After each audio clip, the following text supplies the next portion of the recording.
Soaring apartment towers bearing the Trump name. An iconic golf course, the Winter White House. Throughout South Florida, the threat from rising seas is growing, and for President Trump, the United States will cease all implementation of the non-binding Paris Accord. That decision to pull the U.S. out of the Paris Climate Agreement, it could someday hurt his business empire's bottom line. The president's properties are, depending on the elevation and the proximity to the coastline, are at the same risk as other properties that are located in those places.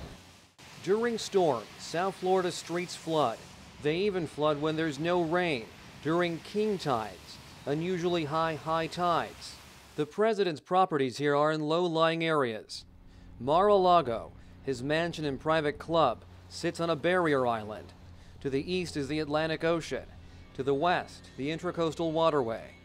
If seas this century rise 2 to 3 feet as federal and regional scientists predict, seawater would flood Mar-a-Lago's western lawns. A 6-foot rise could put it underwater. Even Trump National, 13 miles inland, could see flooding. The reason? A rising water table. His oceanfront properties could be inaccessible. I would tell him the same thing I tell people in South Florida. Everybody needs to figure out their personal adaptation journey and make personal decisions about their home and their business the same way we're making decisions about our city and our city streets.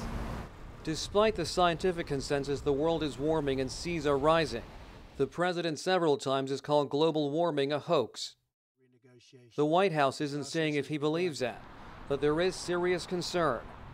In worst-case predictions, more than 900,000 homes in Florida could be underwater by 2100. Backing away from the Paris Agreement essentially is sending a message to the global community that the U.S. is not taking climate change seriously. A lot of property is at risk from sea level rise, and that has economic consequences.